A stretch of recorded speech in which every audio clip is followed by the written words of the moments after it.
दोस्तों, एक कहावत है, लातों के भूत बातों से नहीं मानते। बीजेपी, उसकी केंद्र में बैठी सरकार, राज्यों की सरकारों को ऐसा लगता है और ऐसा ही उनके भक्तों को भी लगता है। लेकिन इस सरकार और उसके इकोसिस्टम को लगता है कि वही बातों को घुमाकर पेश करते रहेंगे। तो अब देश के युवाओं को भी लगने लगा है कि बीजेपी, उसकी सरकारें और उसके भक्त बातों से मानने वाले नहीं हैं, सुधरने वाले नहीं हैं और इसलिए उन्हें फिर सड़क पर उतरना ही होगा। अब खबर यह है कि एक साथ 1.5 लाख छात्र सड़क पर उतरकर सरकार के साथ दो हाथ करेंगे और उनकी अगुवाई राहुल गांधी करेंगे। नमस्कार दोस्तों, मैं हूं परवीन सानी। दोस्तों, जब से जंतर मंतर प्रोटेस्ट के जरिए युवाओं ने सरकार को पूरी तरह से झुका दिया, तब से सरकार का पूरा इकोसिस्टम युवाओं के पीछे पड़ गया है। उन्हें तरह तरह के नाम दिए जा रहे हैं, अलग अलग कॉन्स्पिरेसी थ्योरी बनाई जा रही हैं। मूल जो मुद्दा है उसको एक तरह से भुलाने का प्रयास हो रहा है। जो बर्बरता हुई उसे छिपाने का प्रयास किया जा रहा है। उसमें अलग अलग एंगल डाले जा रहे हैं। उस एंगल के जरिए साबित करने का प्रयास हो रहा है जिन लोगों ने भी प्रदर्शन में हिस्सा लिया वो देशद्रोही हैं। डीप स्टेट से फंड लेकर सरकार को अस्थिर करने का प्रयास किया है। अब तो धार्मिक एंगल भी देना शुरू हो गया है।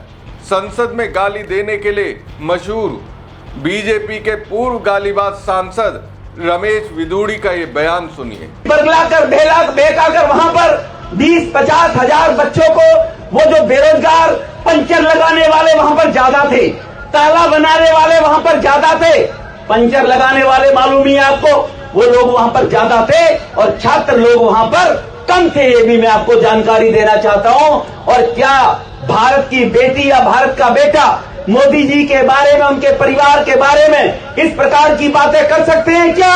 वो पंचर लगाने वालों की ही औलादे होंगी, पंचर लगाने वालों के ही खानदान होंगे जो मोदी जी के बारे में इस प्रकार की बातों का उपयोग कर रहे थे। भाइयों बहनों, पंचर वालों के बेटे बेटियां जंतर मंतर पर मोदी को गाली देने गए।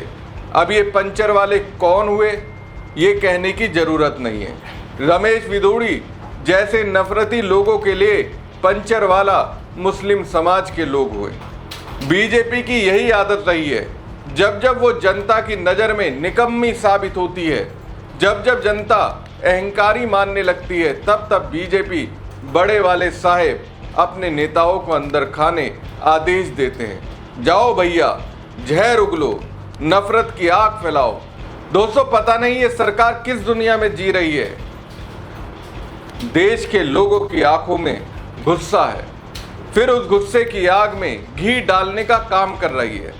आंदोलन खत्म होने के बाद जिस तरह से प्रोटेस्ट में शामिल होने वाले लड़के लड़कियों को निशाना बनाया जा रहा है, उससे साफ है कि मोदी सरकार विरोध कर रहे छात्रों को डरा रही है। उन्हें अलग अलग तरह से टॉर्चर किया जा रहा है। एक तरह से एक ऐसा माहौल बनाने का प्रयास किया जा रहा है कि फिर इनके खिलाफ कोई आवाज़ ना उठाए।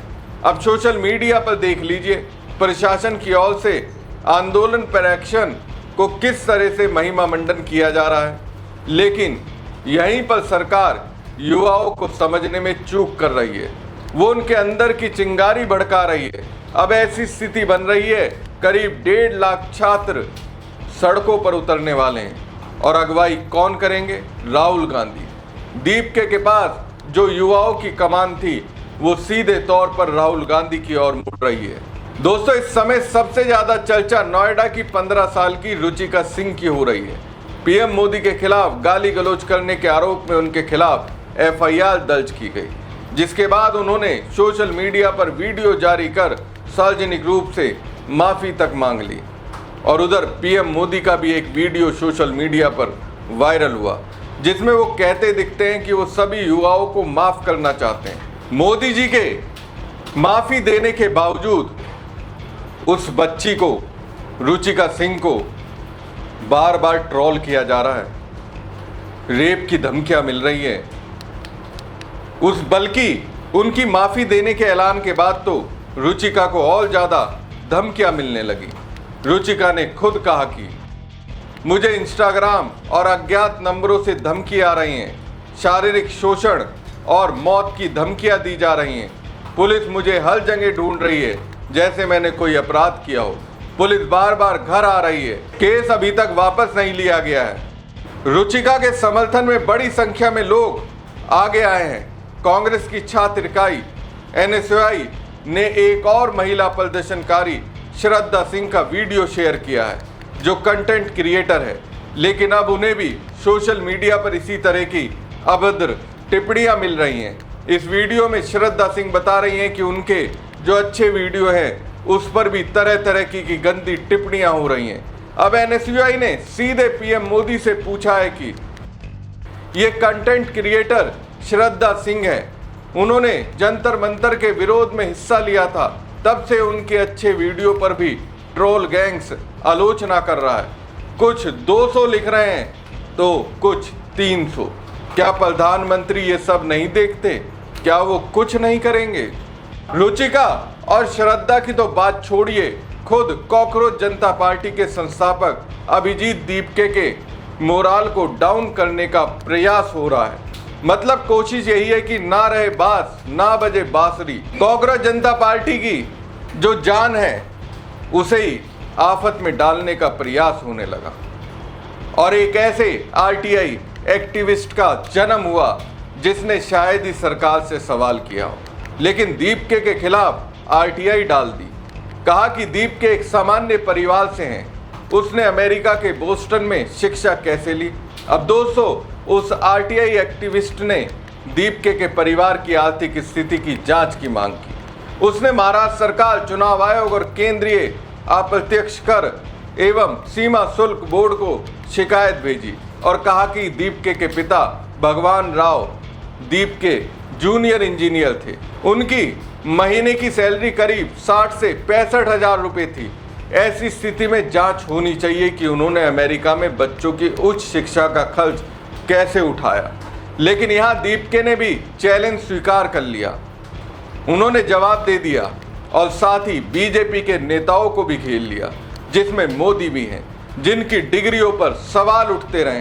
हेलो एवरीवन, मैंने अभी देखा कि किसी बीजेपी के कार्यकर्ता ने मेरे ऊपर RTI फाइल की है और वो जानना चाहते हैं कि मैंने अपनी एजुकेशन कैसे कंप्लीट की। तो मैं उनसे पूछना चाहता हूँ, क्या आपके नेता अपनी डिग्री दिखाएंगे?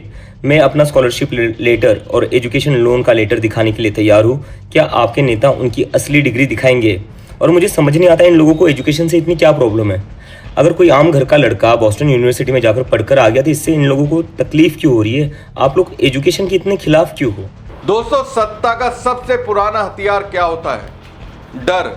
डराओ, धमकाओ, परमिशन रोको, मैदान बदलवाओ ताकि भीड़ ही ना जुट सके। लेकिन दिक्कत तब हो जाती है जब सामने वाला कह दे डरेंगे नहीं। यही तस्वीर इस वक्त प्रयागराज से निकलकर सामने आ रही है। कांग्रेस नेता राहुल गांधी 8 अगस्त को प्रयागराज में होने वाले चर्चित छात्र संवाद कार्यक्रम में छात्रों और प्रतियोगी परीक्षाओं की तैयारी कर रहे युवाओं से सीधा संवाद करेंगे। लेकिन असली कहानी सिर्फ कार्यक्रम की नहीं है, बल्कि उस भीड़ की है जो उससे पहले ही तैयार होती दिख रही है। पहले इस कार्यक्रम के लिए परेड मैदान की तैयारी थी, कोशिश हुई, इजाज़त मांगी गई, लेकिन मंजूरी नहीं मिली। अब राजनीति में अगर एक दरवाजा हो जाए तो दूसरा खोलना ही पड़ता है। बस फिर क्या था, कांग्रेस ने मैदान ही बदल दिया और अब KP कॉलेज मैदान में कार्यक्रम तय कर दिया गया है। अब वहाँ मंच बन रहा है, कुर्सियाँ लग रही हैं, सुरक्षा की तैयारियां हो रही हैं और दिल्ली से आई कांग्रेस की टीम पूरे इंतजाम में जुटी हुई है। लेकिन असली झटका यहाँ है, कांग्रेस का दावा है कि QR कोड और मिस्ड कॉल के जरिए चलाए गए रजिस्ट्रेशन अभियान में 1.5 लाख से ज़्यादा छात्र छात्राओं ने अपना नाम दर्ज करा लिया है। अब जरा तारीख देखिए, आज 3 अगस्त है, यानी कार्यक्रम में अभी 5 दिन बाकी हैं और अगर कांग्रेस का दावा सही है तो अभी से 1.5 लाख से ज़्यादा युवाओं ने रजिस्ट्रेशन करा दिया है। सोचिए 8 अगस्त तक ये संख्या कहां पहुंच सकती है। यही वजह कि अब इस कार्यक्रम पर सबकी नज़र है। एक तरफ आरोप लग रहे हैं कि छात्रों की आवाज़ दबाने की कोशिश हो रही है, दूसरी तरफ छात्र बड़ी संख्या में जुड़ने का दावा कर रहे हैं। यानी जितना दबाने की कोशिश उतनी आवाज़ बुलंद होने की बात कही जा रही है। अब सबसे बड़ा सवाल यही है, 8 अगस्त को प्रयागराज का मैदान क्या सिर्फ एक राजनीतिक सभा दिखेगा या फिर युवाओं की ताकत का ऐसा प्रदर्शन जिसकी गूंज दिल्ली तक सुनाई देगी। हमारी खबर आपको कैसी लगी कमेंट बॉक्स में कमेंट करके जरूर बताएं। साथ ही पेज को लाइक और खबर को ज़्यादा से ज़्यादा शेयर कीजिएगा। धन्यवाद।